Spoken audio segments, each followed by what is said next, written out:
Hey, Jan, will you? Good afternoon, everybody. My name is Tara Pedraza. I am TDEC's Deputy Director of External Affairs, and I'd like to thank you all for joining us today on this webinar. We are coming to you today to provide an update on the status of the Division of Air Pollution Control. This is the latest in a series of stakeholder engagement efforts made by the division to generate feedback from its Title V stakeholders. The division used your feedback to draft proposed rule changes that balance current stakeholder needs with a long-term sustainable funding solution. The changes will meet the federal requirements, fee increases in the future. Division staff will be presenting fee rule change proposals to you all today.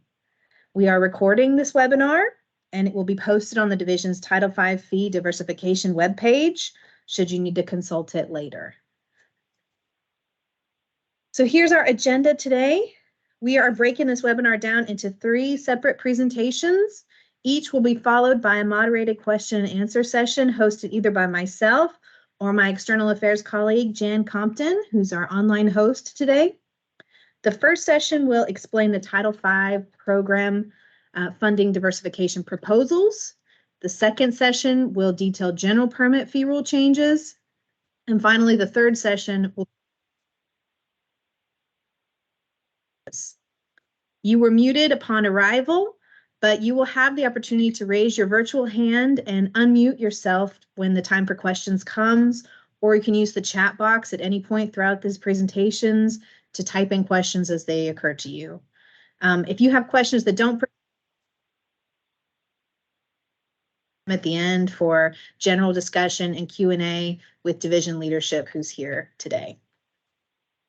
And speaking of leadership, we have multiple subject matter experts joining us from the Division of Air Pollution Control. Sitting across from me, you should be able to see, is Mr. Jimmy Johnson, Deputy Director of Air Pollution Control. He's going to be our main presenter today, doing a lot of the talking. So we'll give him a break until it's his time. We also have Mary Margaret Chandler, Lacey Harden, and Olga Jacobson, who are here as our subject matter experts to help us field those questions that you have. And finally, of course, our director for the Division of Air Pollution Control. Want to hand off the reins? Hey, Tara, this is Jan. Your microphone cut out just a little bit when you were introducing Michelle. Did it happen for other people? No. Not want to go to Michelle. Yeah, the audio is coming in and out.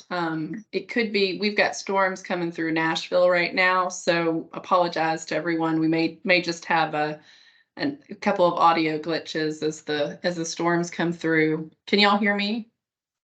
Yeah. Yes. Awesome. And we hear Tara great. It's just a couple of words once in a while that will be cut out. It's very strange. So just wanted to note, if anybody has a question or if we missed something that's important, please just put a note in the chat or something and we will cover that. But definitely want to go back over introduction of Michelle. Thank you. Okay, yeah, I was just saying, you know, it's our I didn't give her any special accolades this time. Our Director of Air Pollution Control, Michelle Walker OMB, is here, and I was going to hand over the reins to her for a welcome message for our group. Again, Michelle OMB, Director for the division. Thank you guys so much for joining us. As Tara mentioned, we've been working together for the better part of the last year or more, and it really goes back to kind of 2016 in our discussions around diversity of the Title V structure. And so the rule proposal that we'll be going over today really is a culmination of all of those conversations. And I can't thank you all enough for those of you that have participated in webinars, one-on-one conversations, emails. You know, it's been incredibly helpful, and it's been a really positive process for the division to really think through this structure with you all instead of really doing it in an isolated context. So we think the structure reflects what we heard from folks, and it also meets the needs that we discussed financially. So just to ground folks, we are still in the proposal phase. So we've got the proposal out there for public comment. This information session is really just that, an information session to go over the details of the proposal for folks that maybe having this kind of presentation will help you kind of understand some of what you're seeing in the rule. And so please ask questions. You know, if there's no question that shouldn't be asked at this point, because someone else may have the same question. So we're here to answer questions, and we'll go over a schedule at the end of the presentation that'll show you where we are in the rulemaking and what our next steps are. So I will turn it back over to you, Tara. Thank you very much. Okay, I think we're going to hand it over to Jimmy to give an update on our current Title V program status. Good afternoon, everyone. My name is Jimmy Johnson. I'm the Deputy Director of Regulatory Development, Permitting, and Fees for the Division of Air Pollution Control. As Tara stated, we're here discussing about proposed changes to our fee rules. We're going to go over 3 different topics. The first is the Title V fee funding mechanism, the Title V program funding mechanism. And then next, the fees for general permits. And then lastly, some changes to our fee rules that are miscellaneous or administrative changes. We're going to stop between each one to answer questions. One, so that the questions can be related to that topic, but also to create a break to avoid confusion between the 3 different types of changes, because for the most part, they are relatively separate. I'm going to start by talking about the current status of the Title V funding mechanism. What you see on your screen is some language from subject to require a permit, and that's a Title V permit, are subject to an annual fee or equivalent sufficient to cover the cost of the Title V program. Now, there are additional provisions within the Federal Clean Air Act that go into more detail, and there are other provisions, State Environmental Protection Fund Act and Tennessee Air Quality Control rules that provide similar and more detailed information about the authorization and the purpose for the Title V fees. I've presented those in the past, particularly to our board. I won't go into detail because most of what I would like to focus on is the proposal. A little bit of background on how we got to where we're at. This slide here shows 2 different lines. The green line is our Title V fee revenue. That's the revenue to support our Title V program. And the red line is expenses. As you can see, it does bounce around from time to time, and there are various reasons for that. But generally, they track the same, and we try for our expenses, so that often it follows that. But you can also see that the expenses have been relatively stable for the last 20 years, between about $6 and $7 million. Sometimes a little higher, sometimes a little lower. So the expenses are not significantly changing. However, the basis for those fees has gone significantly. This is a fairly busy slide. What I wanted to explain to you, the blue line, which you might see, are the emissions that are used to determine Title V fees. Our current structure relies heavily on the tons of emissions times the dollars per ton. And over the last 20 years, that has dropped by about 2/3. Thus, in order that, and so that reduction in emissions is good for air quality. However, it makes it a challenge to cover the cost of operating the air quality program. During this time period, while emissions have decreased, the workload has not decreased, and thus the expense of the program has not decreased. The number of Title V facilities have remained constant for the past 10 years, somewhere between 200 and 215 sources. The number of federal regulations that have to be included in those Title V permits and that have to be enforced has actually doubled in the last 20 years. In order to maintain a sufficient Title V revenue to fund the program, what we've had to do is we've had to increase our fee rates about every other year. So within the last 20 years, we've increased fees 9 times. And if you look into 2013, while we did not have an increase in the fees for non-EGU sources, or what we call, or was often industrial sources, we added a higher rate for electric generating units, or really these are power plants. So if you count that change where we added a different category of fees for a different source, there's actually 10 fee increases in the past 20 years. And that's just a system that is not, it cannot continue. So we went, a couple of years ago, we started looking at diversifying our Title V fee structure. And the goal of that diversification and the goal of these changes is to provide a funding mechanism that fully supports and operates the Title V program, to provide a more stable and diverse fee structure, and to rely less on emissions, which continue to decrease. In our planning for this rule, not only did we look at the emission reductions in the past, but we also looked for emission reductions in the future for both electric generating units, the power plants, and the general downward trend we see from emissions from all industry sectors. By relying on, and we also wanted to have a structure that had less reliability on activities that were variable, such as emissions. We also wanted to reduce the frequency in which we have to go back and change the fee rule. We want to be able to keep Tennessee in the best possible situation, our best possible position to fully fund the Title V program and operate within the compliance with state and federal regulations. All right.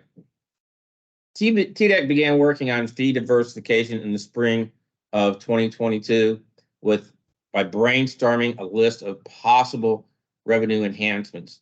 Most of those were based on information that we gained during previous stakeholder meetings back all the way to 2015. We started our stakeholder engagement or outward engagement in August of 2022. And as you can see in this schedule, we concluded that in January of this year. In February, we started the actual formal rulemaking process, which included briefing our board, our Air Pollution Control Board, just this past June.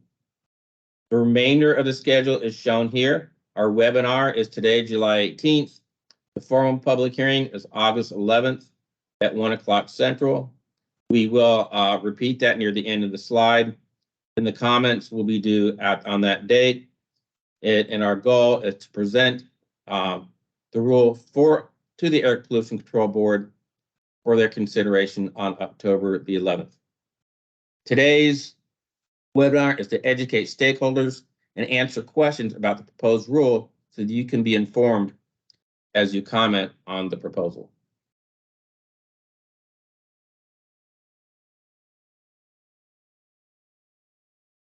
So we spent the last few years actively engaging with stakeholders, and we thank you with that. With this feedback, we developed what we believe to be the most supportive fee elements for Title V diversification. The following slides are a direct result of this group participation, so we thank you for that. First of all, we are proposing to retain the current dollar per ton rates. As indicated in the previous slide, this will collect a little less than half the revenue, or the dollar per ton rate is projected to collect about half of the revenue needed to fund the Title V program in the coming years.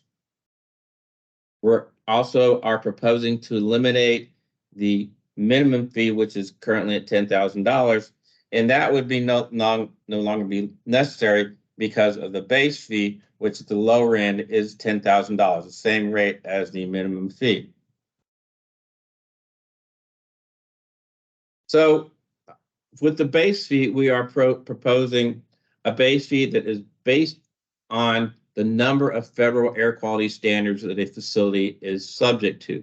We're using that as a surrogate for the complexity of the facility. The current base fee is $6,000 per facility, and that's a flat rate. So, like I said, it's based on the number of applicable federal regulations. That includes Part 60 NSPS standards and Part 61 and Part 63 NESHAPs. There are some exceptions, such as general provisions or standards that are only applicable when referenced by another standard, and internal combustion engines and gasoline dispensing facilities that are considered insignificant activities under Title V. The proposed schedule has 7 bins, as you can see on the top chart, ranging from a facility that's subject to no federal standards to the largest base fee for facilities that are subject to 21 or more federal standards. During the stakeholder process, we proposed a schedule that only had 4 bins, with larger increases as the facility moved from one to another. In the first one, you can see the first increase was from 0 to 1. The current proposal is a $5,000 increase from 10 to 15, and then it's mostly a $10,000 increase as you move up the scale. During the stakeholder process, we presented a 4-bin base fee, where the increases, particularly between the second and the third, and the third and the fourth, were significantly larger. So because we discussed the 4-bin base fee during the stakeholder discussions, we are taking as comments an alternative proposal that has the 4 bins. The proposal has the 7 different bins, but we're taking comments as to whether that should be the 4-bin proposal. And that alternative, if you look in the rulemaking document itself, the alternative proposal, and there's one more, is actually in the public notice part of the rulemaking documents. One note is the information that we use to determine how many federal regulations a facility is subject to is in our database, and we intend to quality assure that database to make sure that our list of applicable regulations is correct, and we would provide that list for each facility so they can double check that and know that what we're using to base this fee on is the correct and most up-to-date information. Sorry.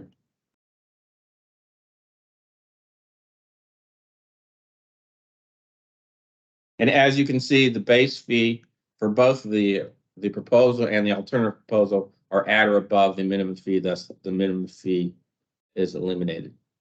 The proposed base fee provides stability to the Title V funding mechanism, as the number of applicable requirements that a facility is subject to does not change significantly over time.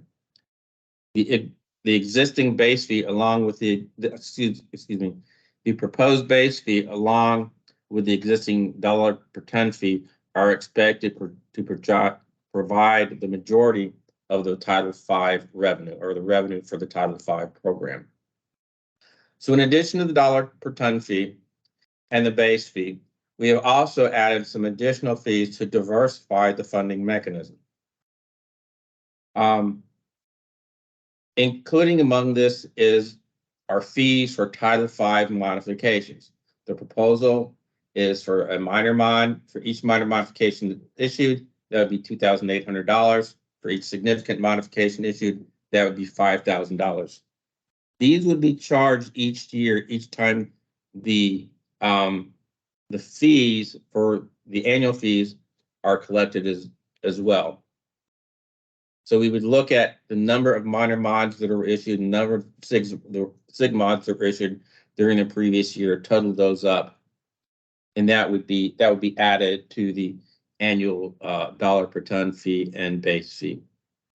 Now, If a minor mod or SIGMOD application is combined with another action, such as a Title V renewal, a SIGMOD, or another minor mod, no minor modification fee would be assessed. It's only assessed if a minor mod or SIGMOD is issued. As I said earlier, these modification fees will be due each year along with the annual Title V fee.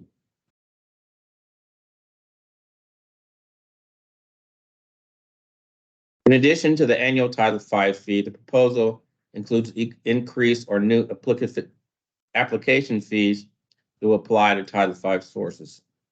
Note that each of these fees is based on the average cost. It's important to note that the fees that we're proposing for these construction permit application fees, as well as the modification fees I mentioned previously, is based on the average cost for actually processing that type of application. So these are based on the actual cost for this activity.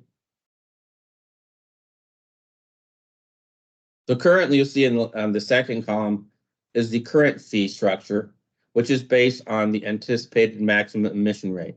And those range from $100 to $5,000, depending on the emissions for that application. What we are proposing is a flat rate of $7,000 per application in lieu of the current tiered application fee structure. This is the average cost for processing a construction permit in Tennessee based on our records for the last several years. As an alternative, we also propose a tiered application fee similar to the current tiered fee structure, but with fees that are more reflective of the actual cost of processing that Title V, of that construction permit.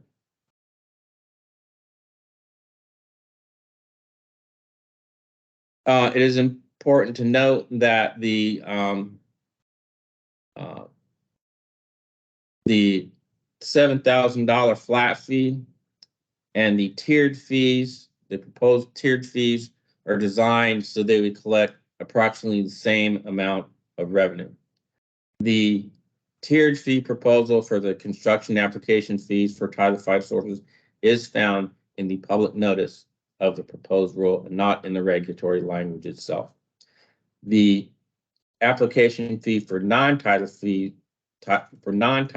fees would remain as is shown in the second column. We're also proposing some new fees based on different types of applications. The most significant one is for prevention of significant deterioration, or PSD permits. We get on the average of 2 per year, although over the last few years it had been much higher than that. A fee of $70,000, and that is based on the average cost for issuing a PSD permit.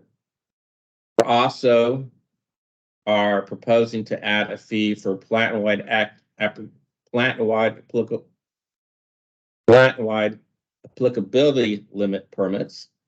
It's a mouthful. We call them PALs. And that would be either for an initial PAL or renewal of a PAL. And we're proposing $10,000 per pollutant.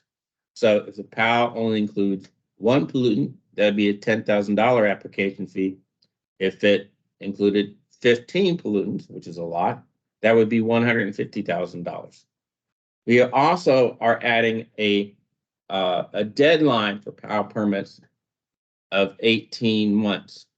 And we are doing that because the Tennessee Environmental Protection Fund statute requires that if we charge a fee, it must have a deadline. Another type of fee we're proposing is for Title V facilities that submit an application that go to a conditional minor permit. So our taking limits to lower their allowables, and will be a conditional minor source. This is generally a one-time thing, and we're proposing a fee of $18,000. Again, this is based on how much it generally costs to issue, or the average cost it takes to issue this type of fee. These fees would all be due at the time of the application.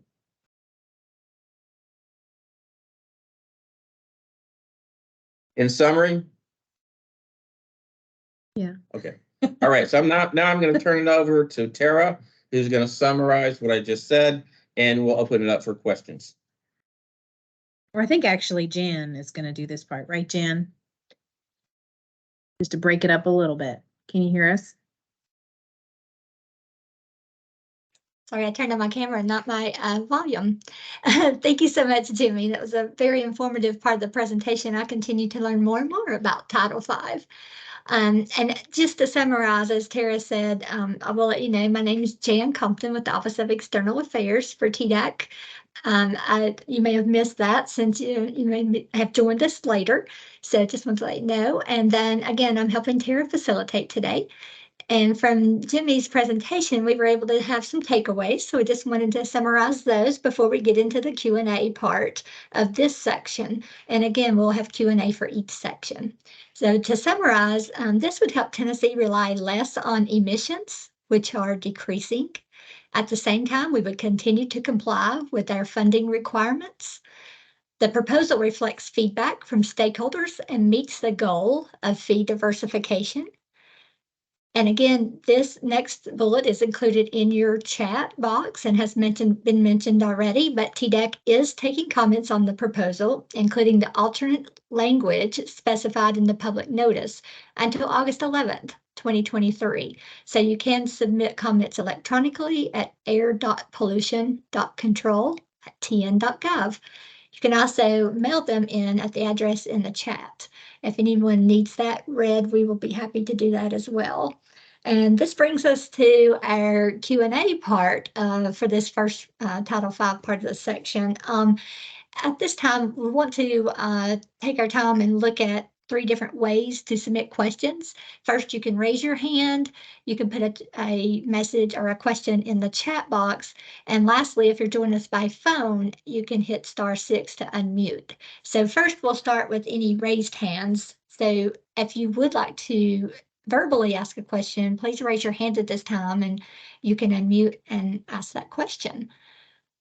And then also we'll go ahead and take chat box questions as well. So any questions for Jimmy or the technical team, please go ahead and submit those at this time. And again, if there's a question later that pops up, we will have some other opportunities.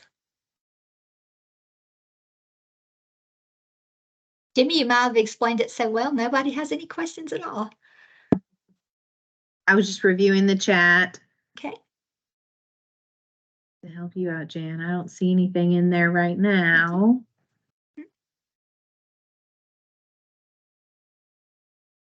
If anybody's doing them by phone, you can *6 and unmute as well. And feel free to ask a question. This is the time to ask. We're still taking input. As Michelle said, this has been a process we've worked on the better part of a year. So there's no questions that are not good questions at this point. We still want to have all the participation that we can.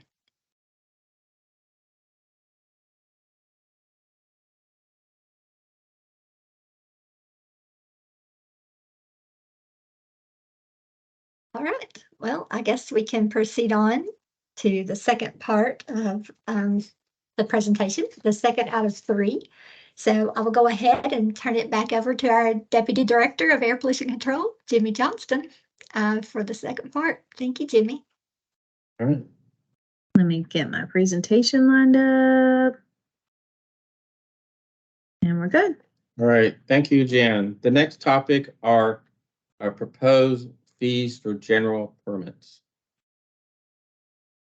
First of all, I want to go over a few slides to explain what a general permit is.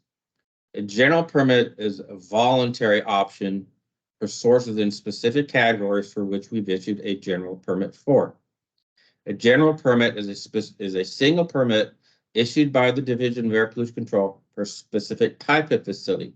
For example, we currently have a permit for perchloroethylene dry cleaners. It does not have the name of the dry cleaner on there, but you go through a process of a facility can go through the process of voluntarily making themselves subject to that general permit. It looks very much like a traditional permit, but does not specify the facility that it's subject to. A general permit can act as both a construction and an operating permit.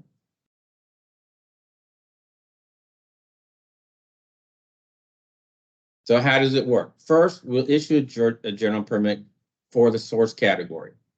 In order to issue the general permit itself, we go through public 30-day public notice like we would any other permit. Once that general permit itself has been issued, then a facility that wishes to be subject to the general permit would submit a notice of intent so that the source could be covered by that general permit. If the facility in question is being constructed or modified, then the TDAC will include a list of those facilities that are submitting notice of intents for construction and modification on our website, and that'll be subject to 30-day public notice. If you're already facility is already operating and already has a permit, and you're applying to be covered under the notice of intent for operation only, and there's no new construction, then it would not be subject to the public comment. Once we have received that notice of intent and gone through the public notice comment, if possible, the technical secretary will issue a notice of coverage that the facility is subject to the general permit and provide a copy of the general permit to the company. Now, why would we do that? First of all, it makes for uniform permit conditions for all the sources in that type of industry, that type of facility. It makes issuance of the permit much faster. It's time savings for both the regulated industry and for the division. Also, there's less confusion. Only one application is needed for both construction and operating rather than two, which has been our tradition. And by having a uniform permit condition, that results in uniform reporting and record keeping. So we currently have 2 general permits that were issued back in 2017. The first one was for perchloroethylene dry cleaners. The second one is for petroleum solvent dry cleaners. We currently have a 3rd general permit under development for concrete batch plant with emissions of less than 10 tons per year. We hope to soon develop general permits for concrete batch plants with emissions greater than or equal to 10 tons per year for portable rock crushers, both at true minor facilities, and the second one for portable rock crushers at conditional major facilities, a general permit for asphalt plants, and we are in the process of also developing a general construction permit for air curtain incinerators. And we recently have gotten guidance from EPA that air curtain incinerators that combust certain materials have to get a Title V permit. So we do also intend to issue a general Title V operating permit. That would be the first general permit we have for Title Vs. So that's what we have already issued as far as general permits, but several we plan to do over the next couple of years. So in order to be able to do this without significantly impacting our revenues, we're proposing changes to our fees as they apply to general permits. First of all, we're proposing to remove the exemption in 1200-03-26.02J for general permits in general and add 2 provisions. First of all, for construction permits, for general permits when they are serving as construction permit, the dry cleaners, that fee would be $100. Concrete batch plants, portable crushers, all those would be $100. And asphalt plants are $250. That would be due upon submission of the notice intent for the general permit. We're also proposing annual fees for facilities that have general permits. Currently, do not pay anything in the annual fee. Dry cleaners would remain at 0, so there would still be no annual fee, as well as the concrete batch plants with emissions less than 10 tons per year. Those facilities under traditional permit currently do not have to pay a fee. We are proposing for other facilities for concrete batch plants with emissions greater than or equal to 10 tons per year, a $400 annual fee. Portable rock crushers at true minor facilities, $1,000 annual fee. Portable rock crushers at conditional major facilities, $1,500 a year, and asphalt plants, $1,500 per year. Went too far?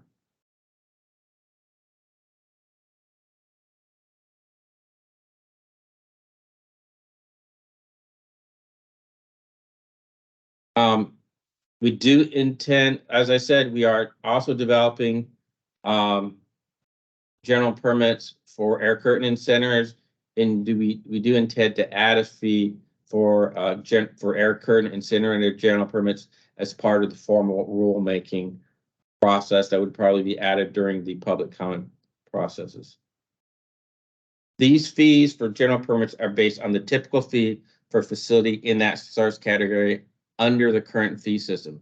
In other words, the proposed fees for general permits are designed to be revenue neutral. They do not reflect the actual cost of issuing a notice of coverage.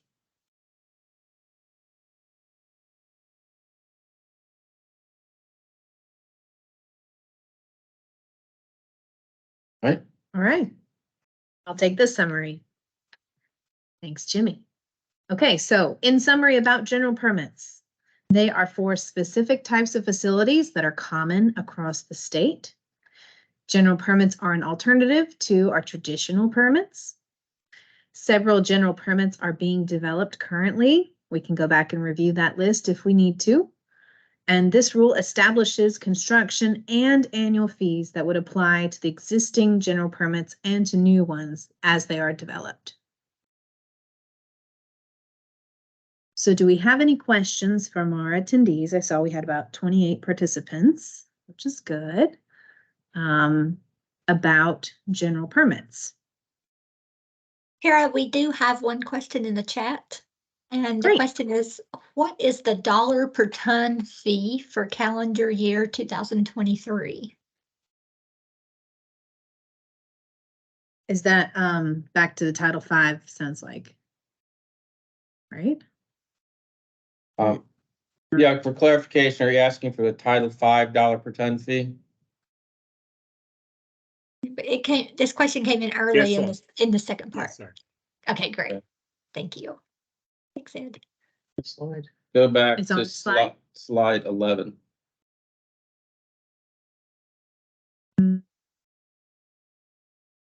Keep going. Right This there. one. There we go. Thank you.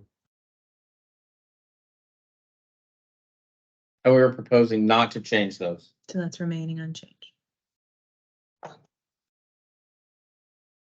Good question.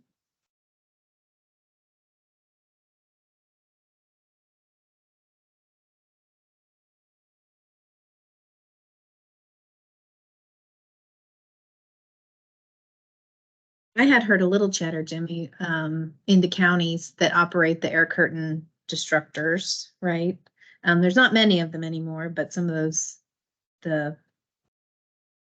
are they called? Transfer stations have them, right?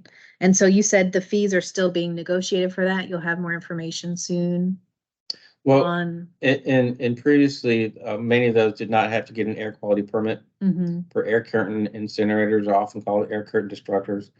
We received some guidance from US EPA recently that those types of facilities, and I'm not an expert on exactly what requires them to require a permit, but will have to receive a Title V permit. So not just a regular air quality permit, but a Title V permit. And Title V fees, as you can see, are significantly higher. So we're in order to streamline the permitting process, we're working on general permits, not just for the construction permit, but for the Title V permit. We learned this after we proposed the rule. Oops, let me go back. Go back to. And so our intent is to add to the record for the proposal a fee for the air curtain instructors. Let me see if I have a note on what that might be. It's not in the record yet. It's not official.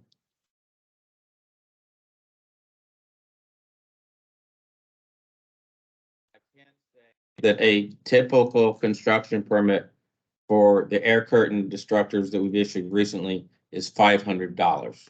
So that would be a $500 construction fee for if the general permit is serving for construction of a new air curtain structure.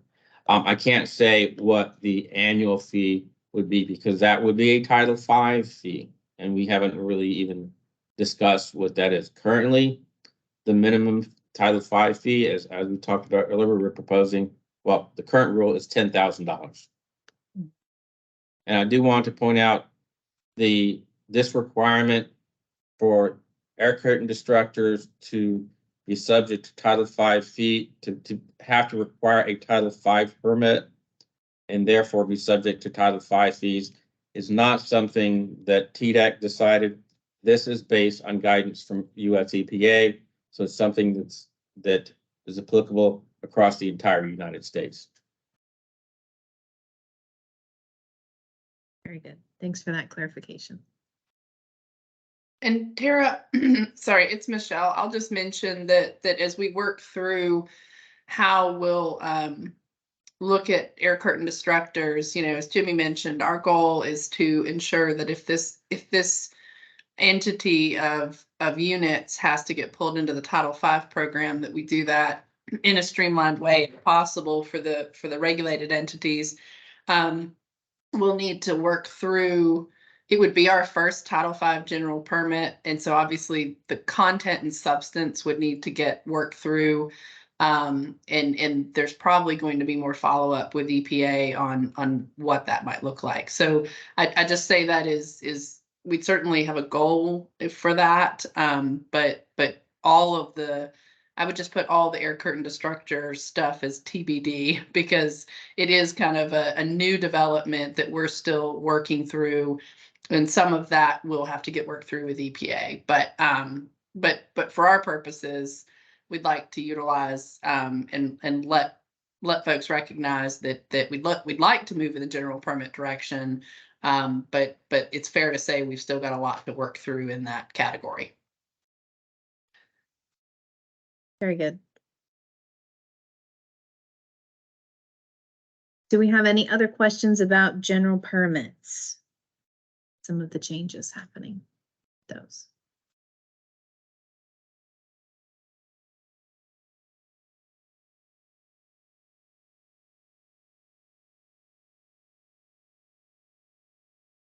Okay.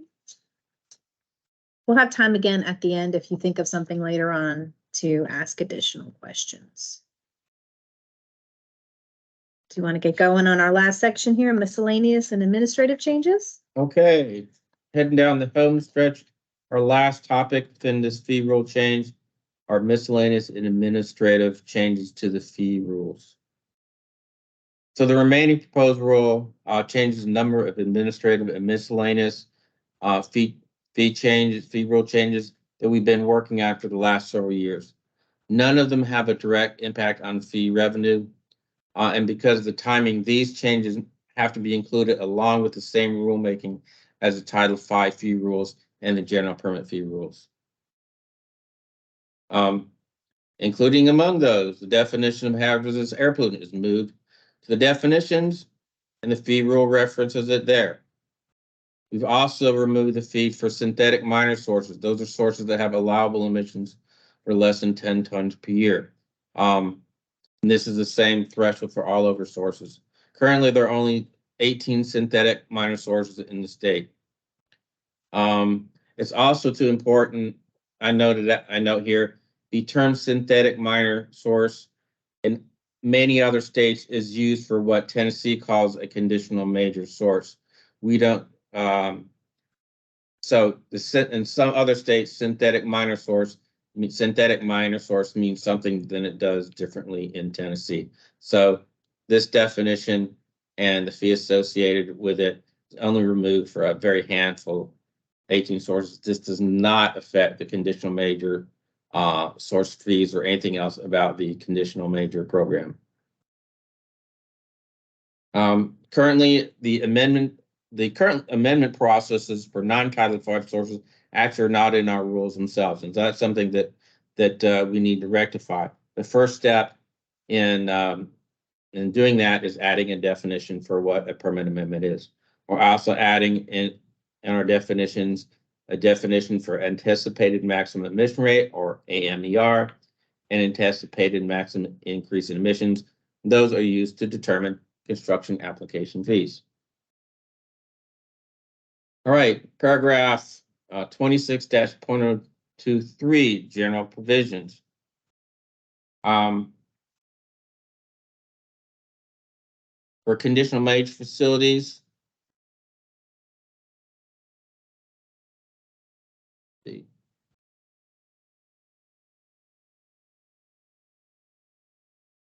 for conditional major facilities, everything, including exempt sources, count toward facility-wide conditional major limits. Thus, they also must be included in the Title V fee. This is to be consistent with our current practice. We're also currently changing HAP emissions for sources that are subject to a MAC or GAT standard, and HAP emissions for sources that are not subject to a standard. Instead of that, we're just saying the fee will be for HAPs. This should not affect the fees because we don't have any HAPs. When you add the two, the HAPs with a standard and HAPs without a standard, you don't have any facilities that go over the cap. So this simplifies the fee system by just calling them HAPs instead of two categories of HAPs.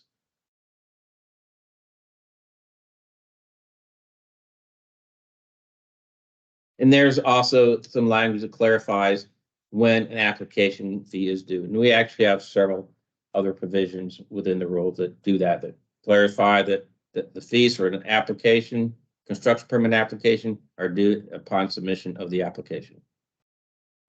All right. In paragraph 26.2.025, the first and third bullet RDP consistent with language in the Tennessee Environmental Protection Fund Act.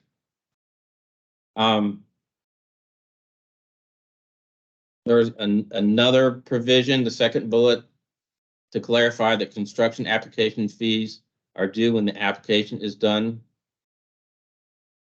And the last two bullets have to do with deadlines that are beyond the control and what happens if the issuance goes beyond the deadline. The first one is if an agreement letter is required. Agreement letters are often requested at the end of the permit process, and so if we ask an agreement letter and it's within a certain time of the deadline and that's delayed, then the deadline for issuing that construction permit is moved to 7 days after receipt of the agreement letter. The other provision that extends the deadline for issuing a permit is when a compliance schedule has to be included in the permit. And that is the case if we make a determination that a compliance schedule has to be included after we have determined the application to be complete. And that occurs when a facility is out of compliance. We are required to put a compliance schedule in the permit. The compliance schedules, or the extension, is based on primarily on whether or not a public hearing is required and whether one is held, and it takes into consideration not only the time to incorporate the compliance schedule into the permit, but also to go through the formal public hearing and comment period for that permit. And you can see the various different time frames. All right, next to paragraph 26-.26, the annual fees for minor and conditional major facilities. Currently, over 60% of the construction permits we issued are combined construction and operating permits. We call those combo permits. This saves time for both the applicant and the permittee. APC is currently developing separate rulemaking that would require that all non-Title V construction permits be combination permits.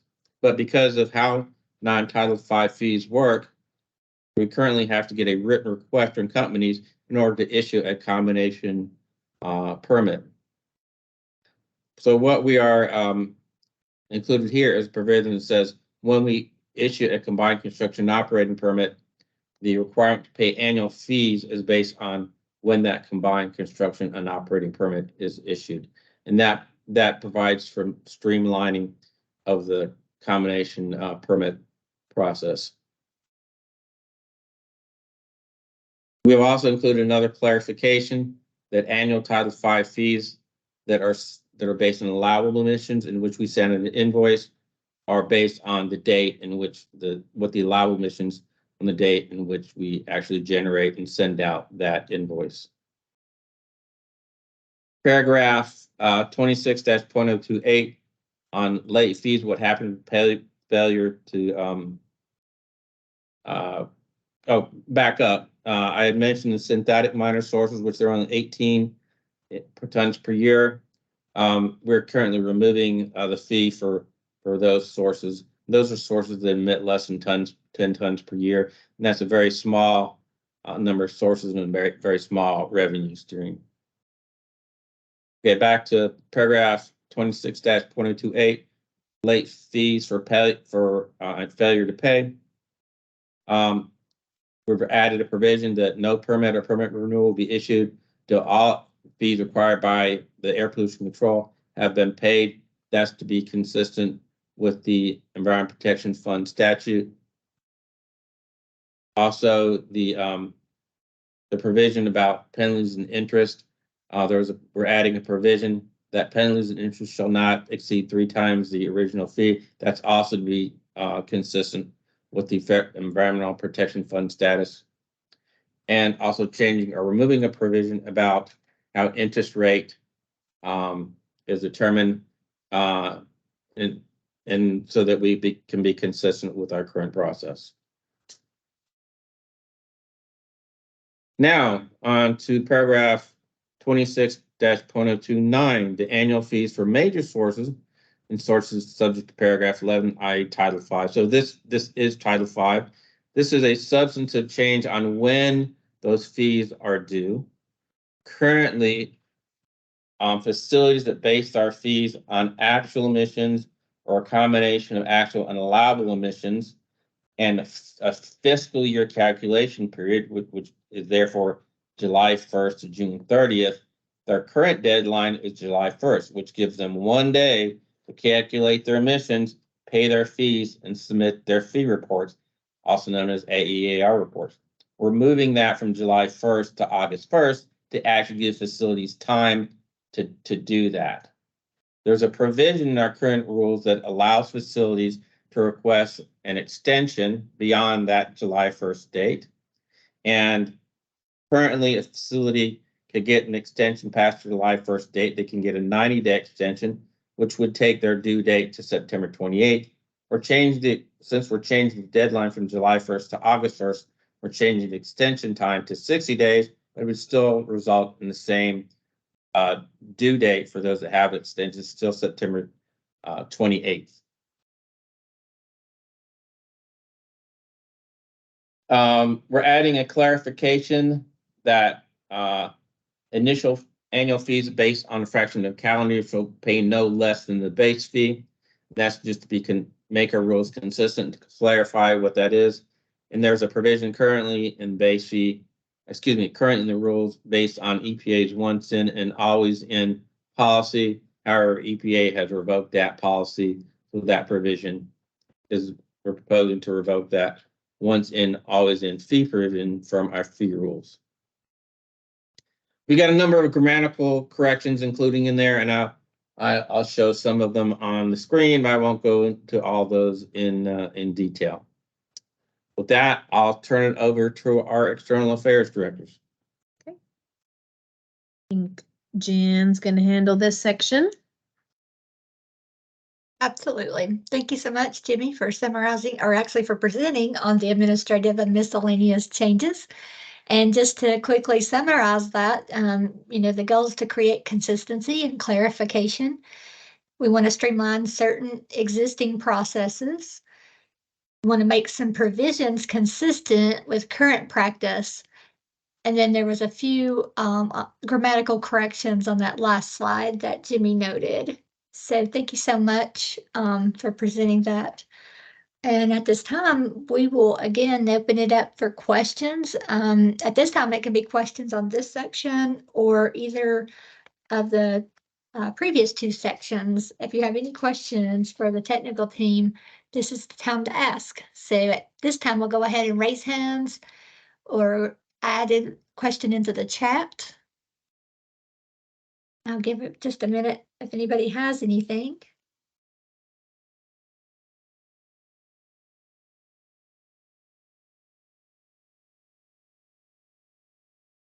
One thing I did note that you guys tried to do, and we've got a question now. When does the initial fee become applicable? After issuance of the permit or after operation begins? Can you repeat that again? Sure. When does the initial fee become applicable?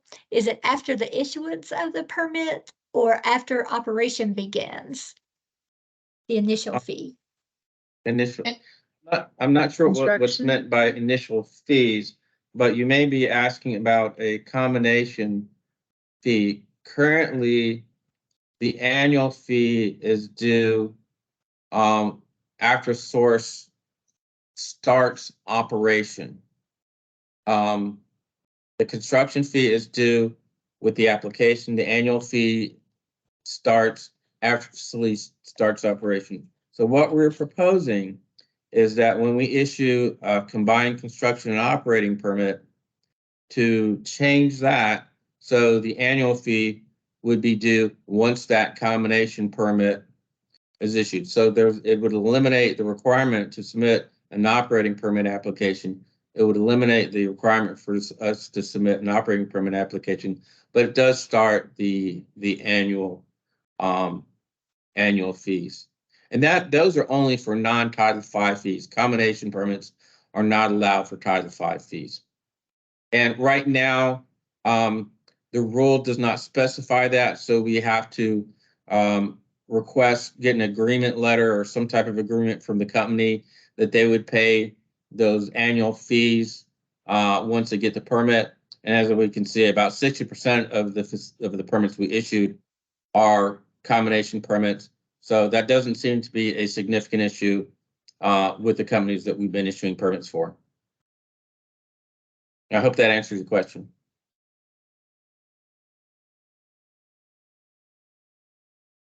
Was that question?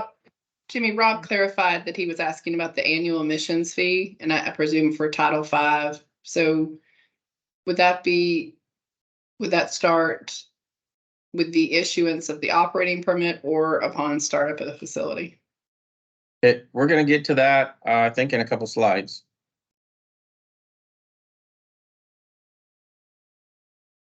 And then I'll see if that if what we get to in a couple slides doesn't answer your question, you can ask again. Perhaps if you can go off mute and ask it. Are you talking about this? Yeah, we've been through the slides. It's I think it's Title V. Would it be in the first part of the presentation? We haven't gotten there yet. The rulemaking schedule. The schedule. The question has to do, when would these proposed fees go into effect? The construction fees, the higher construction fees for Title V facilities would go into effect if this rule is passed for any construction application submitted after July 1st, 2024. And then the new Title V, the annual Title V fees, if this rule is passed, will be for fees due in 2025 and beyond. But that is yes, that's in the schedule here. So if you like, I can run through the rest of the rulemaking schedule.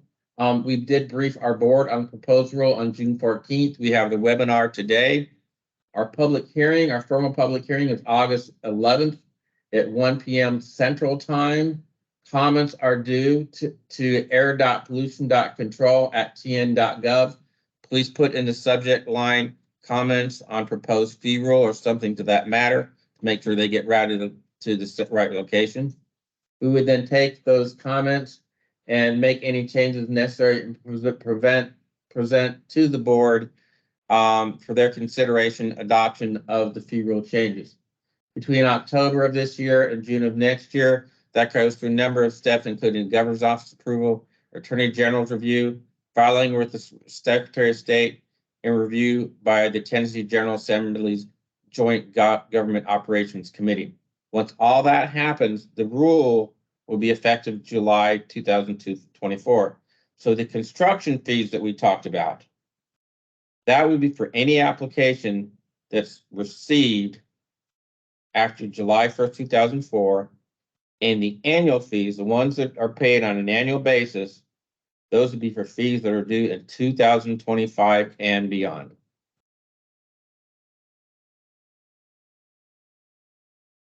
And if the individual asks that question, if that did not answer your question, please let us know. Jimmy, this is Rob Straightforward. I think I got it in pieces there. So we're asking about the initial fees. Once production begins is when the annual emission fees would kick in. And I was asking for both the Title V source and on behalf of our suppliers, which may be a smaller source. Okay, now I understand that question. This would be for a greenfield, newly constructed site. Title V fees start, unless you want to help me, after operation. On startup. Upon startup of the facility, but they would be due, they're initially due in April of each year, at least partially. There's a schedule. It would be following startup.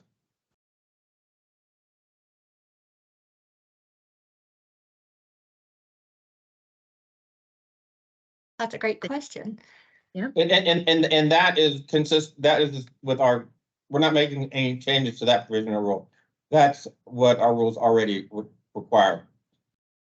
And then for, Jimmy, this is Olga. If I can add to your answer, so that for green side, the Title V fee, annual fee will be effective after a startup is received and will be calculated on allowable emissions for the first year, and will be due on April 1st of each year.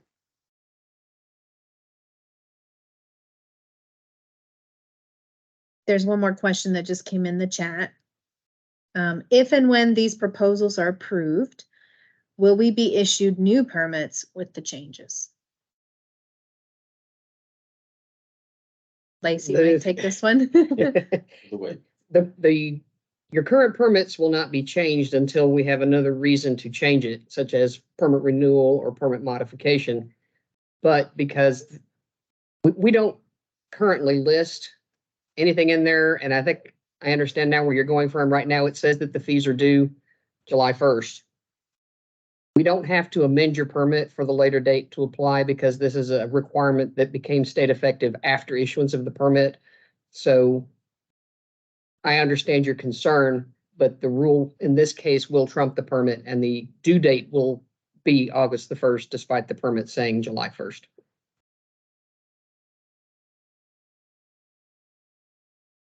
So We just don't have the resources. Yeah. We just don't have the resources to amend every permit. yeah, Over the last number of years, we've been changing the conditions in our Title V permits to take away some of the specificity and refer to the Title V fee rule itself, because we've had to change the Title V fee rule every couple of years. But I think right now it does list July 1, and so that would be a concern. But just like with a federal requirement, we have time to get that into the permit, but it still applies. That answer your question, David, or did you need more clarity?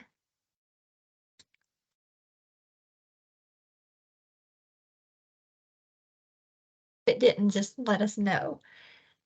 got it. He said Got it. that got it. Awesome. One thing I was going to note is it seems like in several of these public input meetings that we've conducted to engage the audience, there's been several folks that wanted some fees combined so that they could pay them once a year with their annual fee. And I did see that Jimmy noted several places that that will be done. So I hope that that will make it more convenient for each of you rather than trying to work through procurement and get checks issued multiple times during the years. And, you know, I really commend Michelle and her team for trying to incorporate several of the items that I remember from the public engagement process. So thank you guys for that. Are there other questions? Surely you guys have some more questions out there, guys and girls. Mhm. I don't see any in the chat. Let's see if I can get to our participants list. I don't see any hands either. Mm-mm. Here's one more. Oh, here we go. All right. James Hatcher's asking if he says, so payment requirements will move from March to August now, correct? No. Olga, would you like to go over the Title V fee payment schedule? Or I can do it. A slide that would help with this? No. No, there's not. It is, there are multiple due dates. I'll give Olga a chance to, are you gonna look it up, Lacey? Yeah, yes, I can answer this question. We're addressing Title V fee schedule, correct? Yes. All right, so we do have facilities who pay a fees based on their allowable emissions, and those facilities are invoiced, and their due date is April 1st of each year. And that due date would not change. We have facilities who pay on actuals or mix of actuals and allowables, and their first due date will be April 1st. They will pay 65% of their estimated fees on April 1st, and the second deadline will be, Jimmy, could we pull the slide? August 1st. And that's for sources paying on a fiscal year basis. On fiscal year, thank you, Lacey. Yeah, on fiscal year. So the deadline will be August 1st unless they request the extension, and then the extended due date will be September 28th.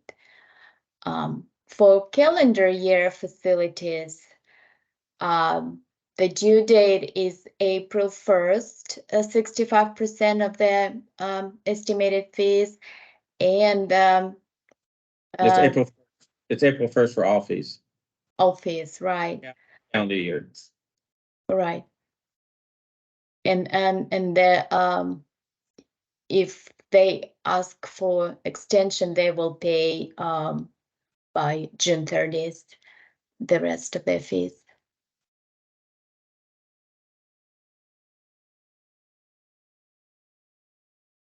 As you can see, the due dates are somewhat complicated because we have a lot of flexibility on a facility determines their fees, whether it be based on allowable emissions, actual emissions, a combination of actual and allowable, calendar year and fiscal year. So we've had to have due dates that accommodate all of those different accommodations. We're only changing one, and that's for facilities who calculate fees for actual or both actual and allowable emissions on a fiscal year. All the other due dates remain unchanged. I don't want to open a can of worms, but like, can a facility change its Yes. fiscal calendar, actual allowable? Yeah, the question was, can a facility change from paying on fiscal year or calendar year, paying on actual emissions or allowable emissions? Yes, that is allowable. That flexibility was in our rules. They have to provide that notification, I believe, by December 31st, prior to the year in which the fees are due. Again, that's in the existing rules. We're not proposing to change that. Even more flexibility we give.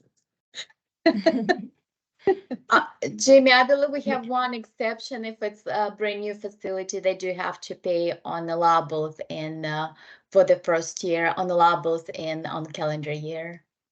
Yes. That is correct. And we have another question in the chat. So thank you, Mallory. Mallory said she's just wanting to qualify, do minor mods and SIGMOD applications, so they are not subject to the EPF requirement for fees to be received prior to the work being done. Is that correct? Yes, that is correct, because that is a Title V fee. And the Title V provisions there's a provision in the EPF where it says if there is a federal provision that applies, that overrides the provisions in the EPF.